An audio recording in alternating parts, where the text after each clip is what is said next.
Hey you guys, it's me Paco, and welcome back to Bad Witch Books.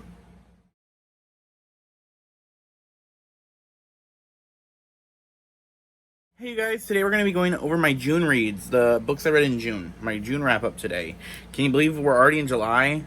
I'm happy, I did my goal.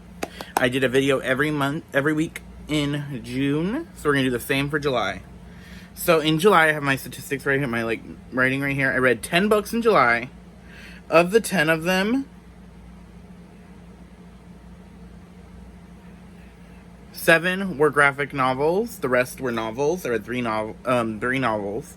And of the graphic novels, I read two books that were Marvel published, and the rest were indie publishers. I think they were all Boom Studios. I think actually did all the other ones. But yeah, so we're gonna get to the reviews. I read this month was Spider-Women. It's by a bunch of different authors. It was an event, like a crossover between the Spider-Gwen, Spider-Woman, and Silk series. It was about basically it's a continuation, because I was reading the Spider-Gwen story, and you had to read this. It was like the next part of Spider-Gwen's story, so I read this event. It was about Spider-Gwen, who's in an alternate dimension, so she's not in the main Marvel comic universe. She's in an alternate dimension, but she's friends with Spider-Woman and Silk, and so they go to lunch in her dimension, and then something happens to the transporter that they take to get to the other dimension, and so they have to find out, and then they face alternate versions of Spider-Woman and Silk. It was enjoyable. I gave it 3 stars. Yeah, there was nothing great. I enjoyed it, but the art was good, but the fact that it had, different artists for each, issue, kind of, some were better than not, and some weren't, and I felt like the story it didn't know where to focus on. I do get it was about, these 3 different characters, but their storylines, would stop randomly for the other one to continue, and it was alright, but I didn't like the flow of it. So, yeah, 3 stars for that, but it's, closer to 2 stars. It's, but it's still 3.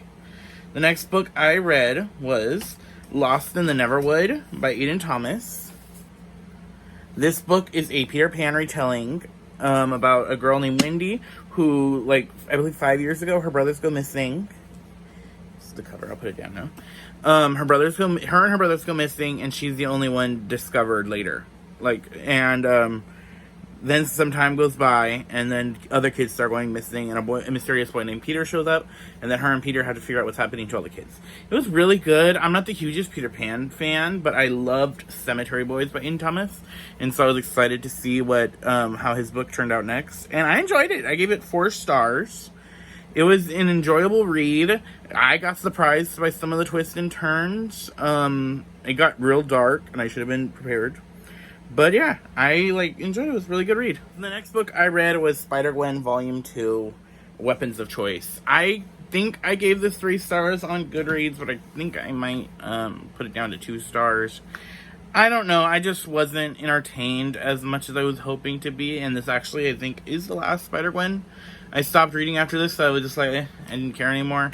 It's basically the continuation of Spider-Gwen's story, because in Spider-Women, because of the events that happen in Spider-Women, Spider-Gwen has to face the consequences, basically, of the stuff that happened in that issue. I don't want to spoil for anybody that's going to read it, but I didn't enjoy it. So yeah, I gave it 2 stars.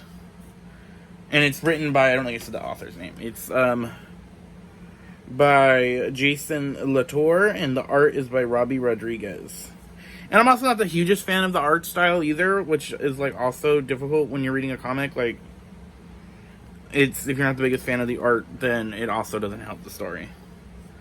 The next book I read was In Deeper Waters. I wanted to read a book for Pride Month, and so I chose In Deeper Waters. This is by F.T. Lukens. The best way I've heard this described is a Little Mermaid retelling, but it's a male love male pairing, and it's from the plot, it's perspective of the prince, and the prince has magic.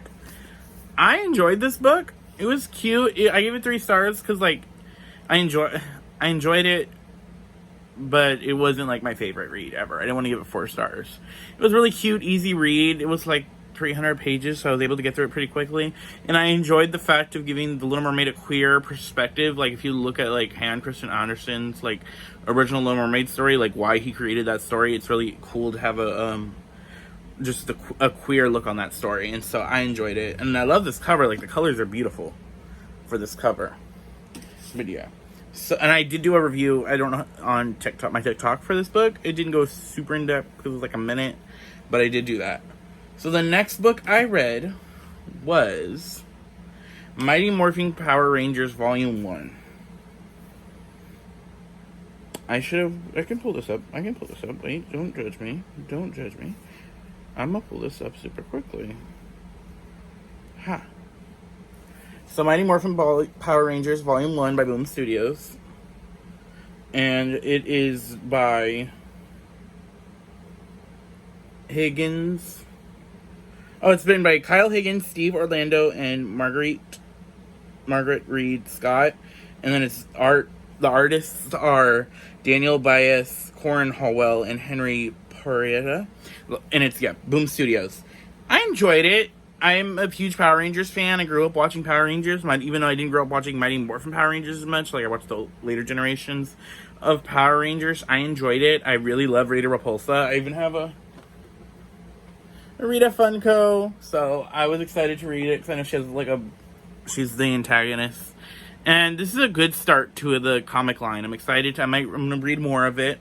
But yeah, it was a really good start, and it was cool seeing, like, if you know anything about Power Rangers, this takes place right after Tommy, the Green Ranger, joins the team, and it's like him trying to, it's not, like, he's not, like, 100% part of the team right away.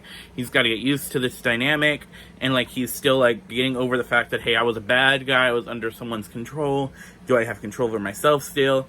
So I really enjoyed it. It gave it more depth, the Power Rangers more depth, so I enjoyed that, and it gave Tommy more depth, which, of course, is Tommy. But, yeah, so the next,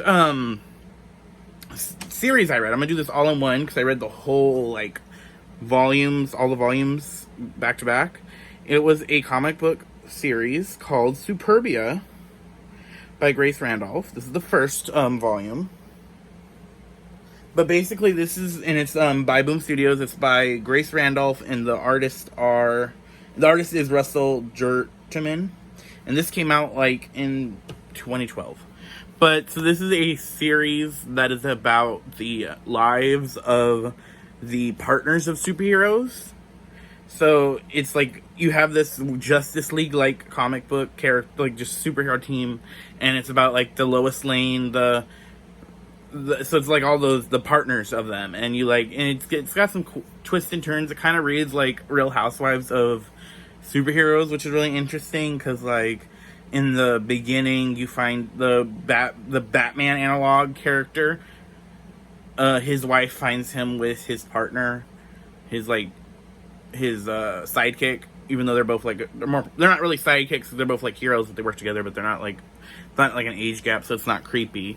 And then you get like Superman's kind of with a Harley Quinn like character, and it's really interesting. I enjoyed the series. I felt like more towards the beginning than I did the end. Like, I felt like the ending I felt like they tried to wrap up too many loose storylines really quickly in the end. And I really liked the Wonder Woman analog they had, because, of course, Wonder Woman's my favorite hero, because they gave her a son who, like, inherited her powers instead of her daughter, and then she had to reconcile with what that meant for her, coming from a, like, female society. It's not Wonder Woman, but it's, like, an analog. And it's what's interesting. I enjoyed it, especially, like, with Invincible going on right now in The Boys, where we have, like, these deconstructions of, like, superhero narratives. So it's cool to see it from this point of view of the, like, lives of the significant others of superheroes who are involved. And I kind of hope, I know it's been 2012 since when this, like, the last one came out. I would like to see a continuation, because I kind of left it ending open. But, yeah. Also, if you do ever read this because you like what I suggest, Grace Randolph also does have a YouTube channel where she talks about movies. That's how I actually knew about her beforehand, beyond the trailer. And she's a really good movie analyst, so I liked watching her channel. That's why I read the series, too. Okay, so, the next book I read was the last book. Yeah, that was the last. I read 4 volumes. That was 4 volumes. And they all got about, like, 3 stars. So, yeah, the last book I read was Luck of the Titanic this month. This is by Stacey Lee. The reason I read this book was because of a book club that I go to physically Well, we meet online, but I was going to it physically before COVID happened. And then in August, we're going to start going back again in person. And so they picked the book, and this was it. And this is a historical fiction book about a Chinese immigrant girl who tries to find her brother and also get a circus act. She wants to be a circus performer with someone who can help her get on the ship. So she tries to get on the Titanic, and then we all know what happens in the Titanic. This book was really enjoyable. I gave it 4 stars. I liked it, of course. I say that. I really liked our main character. I liked her spunk and her go-getness that she had of like wanting to get what she got. And I really enjoyed her banter with her twin brother because I don't know. I have a soft spot for sibling relationships, and I keep saying and I don't know what else to say. It was really enjoyable. I give it 4 stars. I studied that again. Take a shot every time I say 4 stars. I liked it. Or enjoyable. The cover's beautiful.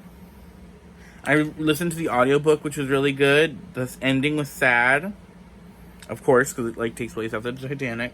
And I would suggest reading the author's note. I always tend to read author's note at the end of historical fiction books, and I would suggest reading that because it talks about some of the Chinese survivors of the Titanic. That I find the history it's just eye-opening, the history of that. But yeah, so those are my reads. Tell me what you guys read this month. What you guys plan to read. I was hoping to finish We Free the Stars and Witches Steeped in Gold this month. By the end, the end of the month. But that did not happen. I'm almost done, so I'm hoping to finish it this week. So I'll talk about that in next month's reads. But yeah, I will see you guys next time. Have a good day.